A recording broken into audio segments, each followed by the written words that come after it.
Welcome to Hannah's Heart. So Hannah, she's just one of the women who did struggle with infertility in the Bible. No matter who we are, we can be inspired by the fact that Hannah took her pain to God, and God heard her and was with her. So when she was praying at the temple, she had been weeping and not eating, and her lips were moving, but her eyes were closed, and the priest was like, "Hey, why are you drunk at the temple?" It can become an obsession when you want a child so deeply. And desiring that baby and to be a mama. Every holiday, every Mother's Day. This is not a show that's going to promise you a certain outcome, but this is a show that says, however God answers your cry, we know that He's enough. Hey, I'm Ann, and normally we have Kendra in here too saying, and I'm Kendra, but today she is out. She has her sweet baby with her today, and so she's not going to make this show, but I'm still so thankful that you're listening in today or watching in, however you're viewing this show. We are a show about infertility and miscarriage. We hope we can always be there for you as you are walking through growing your family or trying to grow your family, whatever that might look like for you. We can be there for you through Facebook, Instagram, and YouTube, where you can view the show instead of just watching it. And you can always email us at hannahsheart@afa.net. We look forward to those communications in that way. As you can see, if you are watching this, I have a friend here today. Her name is Lynn. We actually go way back. Yes, we actually do. Hey, I'm so glad to be here today. Thank you for having me. Well, I'm glad you're here. We've talked about this for a while too. Yes, we have. It has been a long time coming. I've always prayed about an opportunity to be able to share my story and for God just to receive the glory in such a tragic event in our lives, but then how He has made it so beautiful in time. Yeah, I know. So we've known each other. Let's back up. We've known each other for a while, like since we were like teeny tiny kids. But then it's not like we have stayed close in that way. So if I'm remembering right, until we said something about struggling with infertility on Facebook, Will and I, that's when you reached out to me and you're like, "Hey, I just wanted you to know I've been there. I'm praying for you." And I had no idea that you had walked through it. And that was honestly probably like 2018 or so. That's right. That I think that I ended up saying something on Facebook, and I kind of did it out of not a good heart sharing on Facebook because I was tired of people asking me when I was going to have a baby. So finally I was like, here's what we're doing. This is why we're not having a baby. But if you don't mind, let's back up a second and tell us just where you are in life right now, and then we'll get into your story and why you're here today. Yeah, so my husband and I, we have lived on the Mississippi Gulf Coast for the last 5 years, but we recently relocated back to North Mississippi, where we're both originally from. And we have 2 precious boys that are 3 and 1. So you're busy. We are busy, and we're both teachers full-time, and he is a coach. So we stay very busy. Yeah, y'all do. You were made to be a teacher. If there's anybody I always say you have to be called to be a teacher because, like, I have always loved kids. Do I feel like I was called to be a teacher? No, I don't.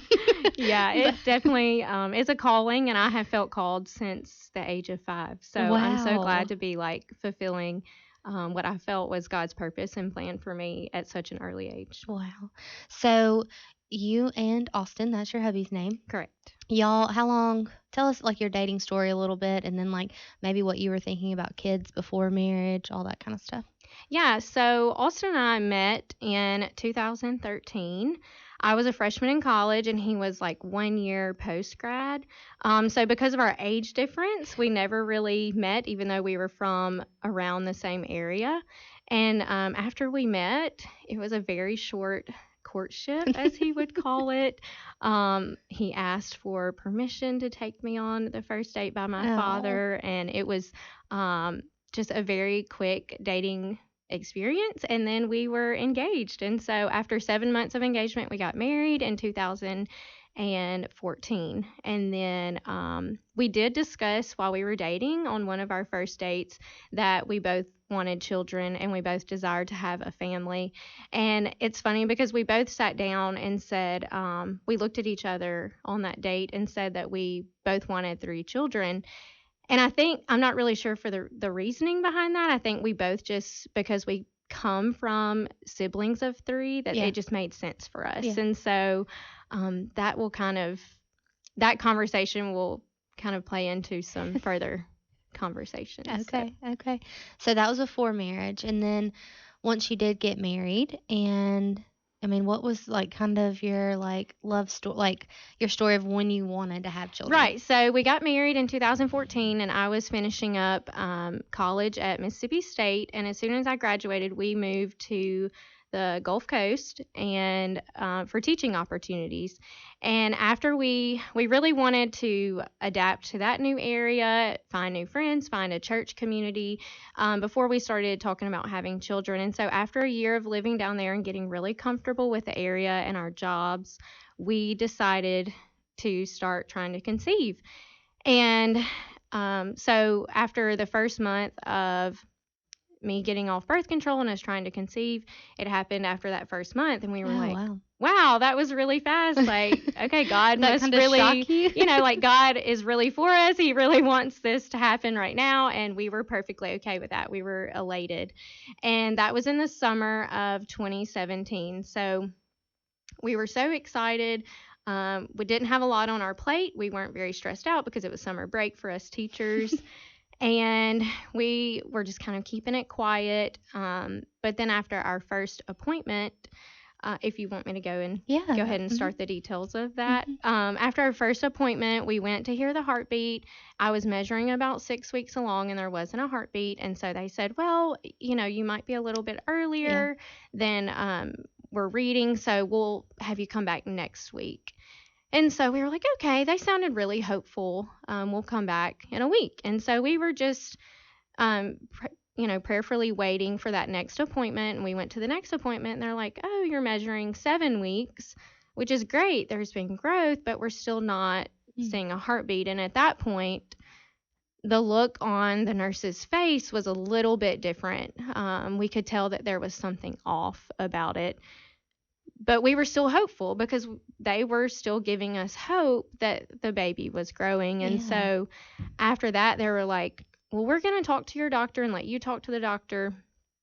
And so we did that. And after talking to the doctor, she was like, let's have you come back a week from now. And we were like, okay, here we go again. So at that point, we called a lot of not a lot, I would say some of our close friends and family to let them know kind of we were in the waiting for a heartbeat, waiting for a hopeful pregnancy, and just kind of the anxieties and fears that we were feeling in that moment. Because at that point, I remember driving away from that doctor's appointment, and our hope had significantly dropped for what was going to be a successful pregnancy. And so after that, we went back the next week and did another ultrasound, and they were like, I'm so sorry, but this is going to be considered a miscarriage. Like, your body's not reading the signs of a miscarriage, but everything is showing us that this is not going to work out. Like, you're not going to have a successful pregnancy because there is no heartbeat despite the baby growing. And so that was confusing and really hard. I think the most shocking part of it was how the doctor responded to us. She was very much, I felt, and Austin felt at the time, and our feelings, that she was cold-hearted. It was, I'm sorry that this has taken place. Take as much time as you need. I'm going to go. And she walked out, and we never saw her again. Oh, my goodness. I will say, before she left, she gave us our 3 options of what to do at that point. And it's probably the 3 options that most doctors give. You could have surgery to have it removed. You could take medication, or you could just wait for your body's natural response to, have the baby. And so we just sat there and wept. I don't really know how long. I can't even imagine what that time period was. It felt like 30 minutes. It was probably only 5 that we were in there, just holding each other, trying to figure out what do we do next. The doctor just walked out and left us, and we don't know what to do. Oh my And goodness. so after praying about it, we walked out and we left and said, we're going to wait on God's timing. You know, it was God's timing for us to get pregnant. It's going to be God's timing for this pregnancy to end. Yeah. And so we went home and we said it could take a week, it could take 2 weeks, it could take however long, but we're just going to wait for my body to naturally respond to this miscarriage. Wow. So a missed miscarriage. I didn't realize that's what that was That's called. the term they phrased it as. Okay. Yes. So your body's not recognizing it, so it's technically growing, but there's still no Right. heartbeat. Right. Mm. There were no signs or symptoms at all that there was anything wrong or that I had Wow. any complications. Did you ever feel pregnant? You know, it's in hindsight, looking back, I tell people after experiencing my first full-term pregnancy that I didn't really have pregnancy symptoms as far as feeling pregnant. Yeah. But I didn't realize it in the Of moment because, course, like, right. I think your adrenaline is so high.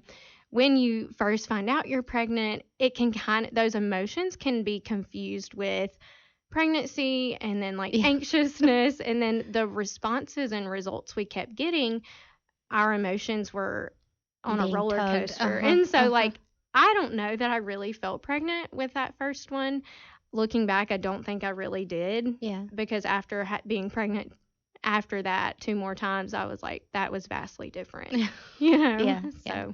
Which they do say are good signs. I remember with Yes. Jane, the nurse was like, so how do you feel? And I was like, oh, I feel sick. I'm so sick. I'm so Yes. tired. She's like, well, I hate to say it, but those are really good signs. Yeah. Every time I I was felt like, nauseous oh, okay. or tired, I was like, okay, this is good. Everything's fine. Right. So what did that look like for you in Austin? How did y'all handle that miscarriage differently? Did you handle it the same? What did that look like? I think we handled it together, and that's the best way I can explain it because we were down there alone without family. Yeah. We had really close friends that we taught with and went to church with, and honestly, those were some of the only people that really knew about it. And not that they were walking through it. We were kind of the first of our friend group to try to have a baby, and so we were definitely the first of our friends to walk through something like that. But there was one specific couple that we lived in the same apartment complex with, and they were there for us through it all. They were actually at our apartment celebrating Austin's birthday the night that I actually passed the baby, and so that was really traumatic. However, they continue to be there for us, and I think because they were there the night it happened, they saw the emotions we walked through, and they knew how important it was that they were there for us following. And so we landed, at their apartment after that almost every night. They were cooking dinner for us. They were watching movies with us because it was so hard to be alone in those moments. But at the same time, because we felt like we were the only ones walking through that, Austin and I really clung to one another and leaned on one another because we kind of felt like it's us against everyone else, like us against the world kind of thing is what we would always say. Even though we knew that God was with us and was walking us through that, right?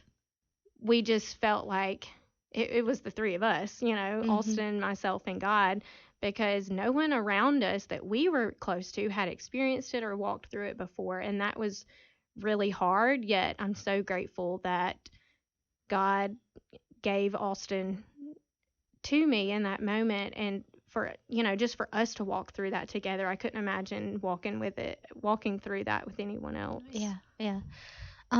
It is such a lonely place to be. And then we honestly have a lot of couples that will say, my husband doesn't understand. It doesn't even seem like he tries to understand, what just happened. And so for you to say that y'all walked through it together, that is such a blessing, because sometimes that really doesn't seem to happen, Mm-hmm. So what did life look like after that? So you've given yourself time to grieve, hopefully. Right. What is now? How do you feel now wanting to get pregnant again, or do you want to get pregnant again?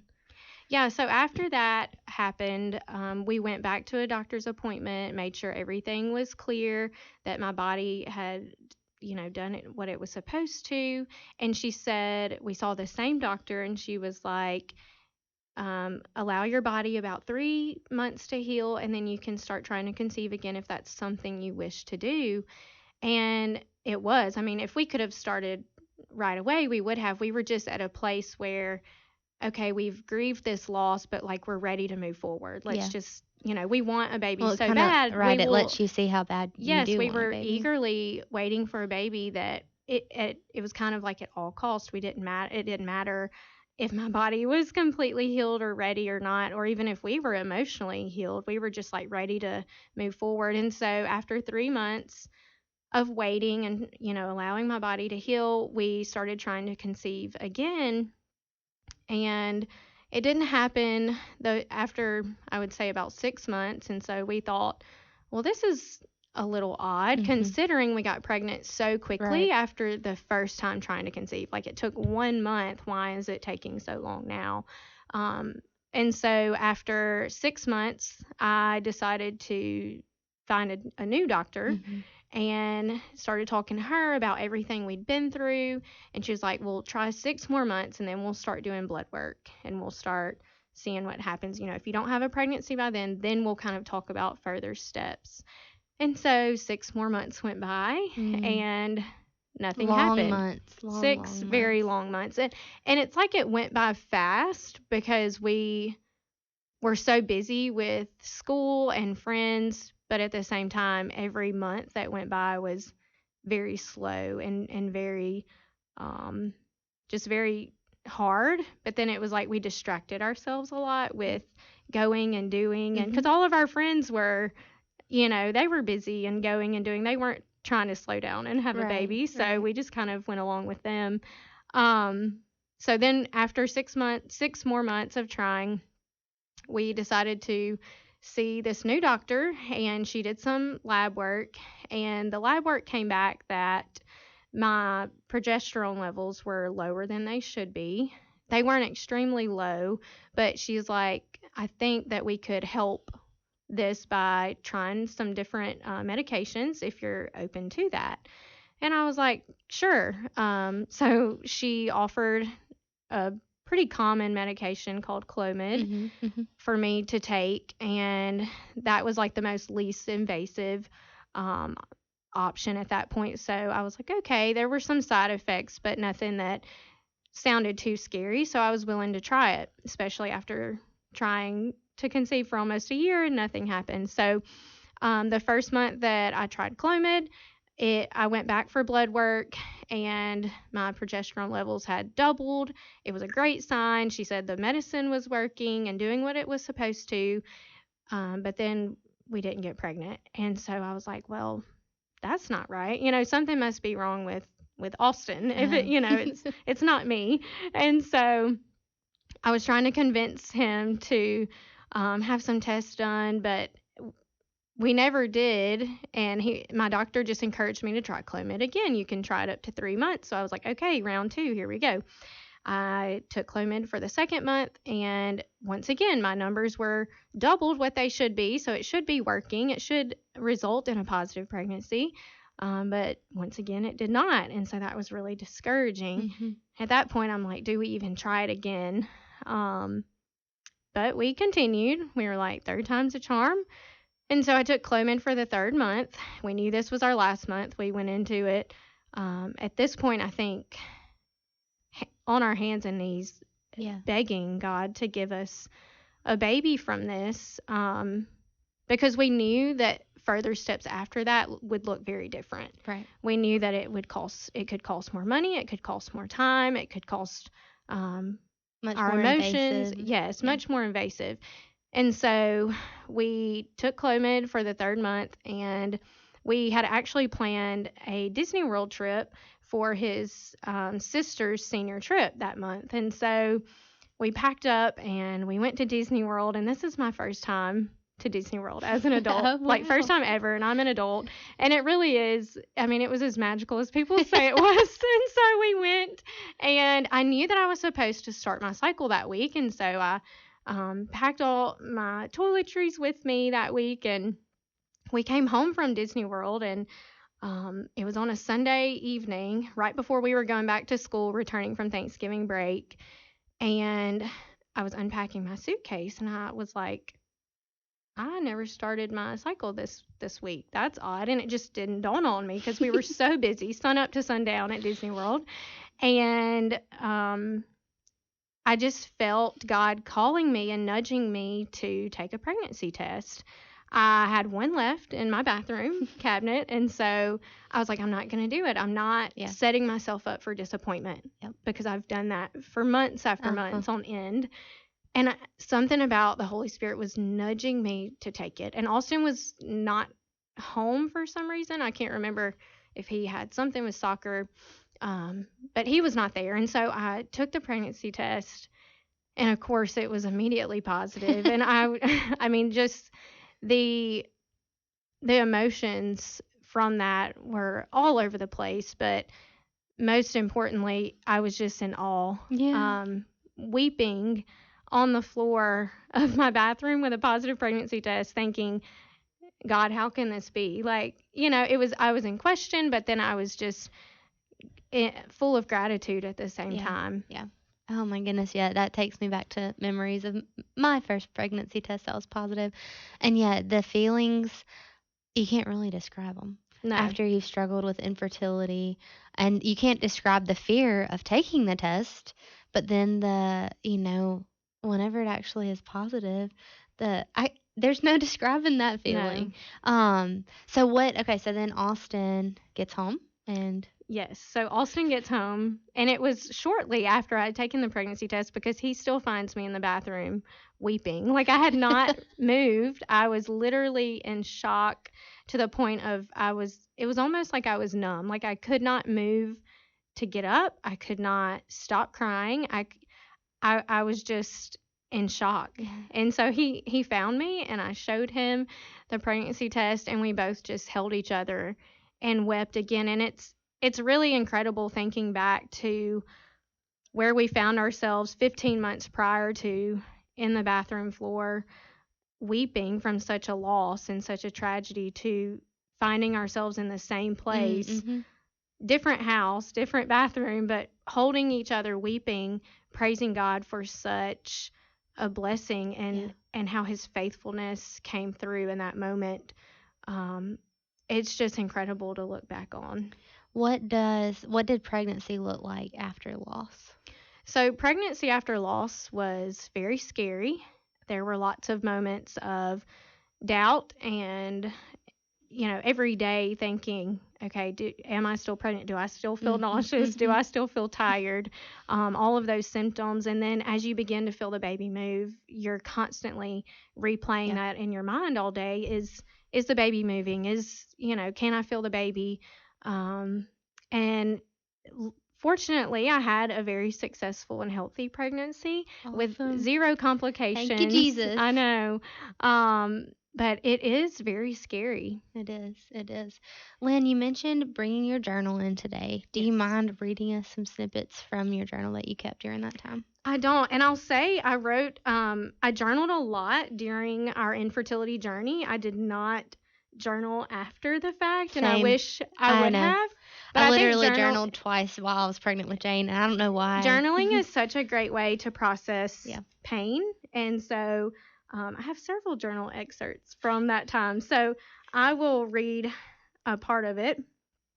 And this was from about the 8th or 9th month of infertility when I was writing.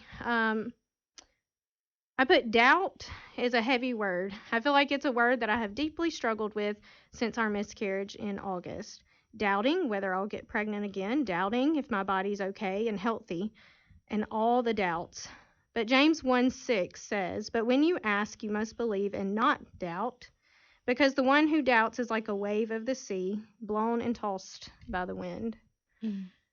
And so, looking back on that, just being so many years removed from that, it still impresses on my heart today that even though we walked through that and he showed his faithfulness through it, we're still going through hard seasons in life, and Sure. we're not promised, an easy life after we've overcome one challenge. Right. And so I think just reading back on that is such an encouragement to know that whatever season you're in, um, whether it's infertility or any other challenge, that we must not doubt him. Right. Oh, man.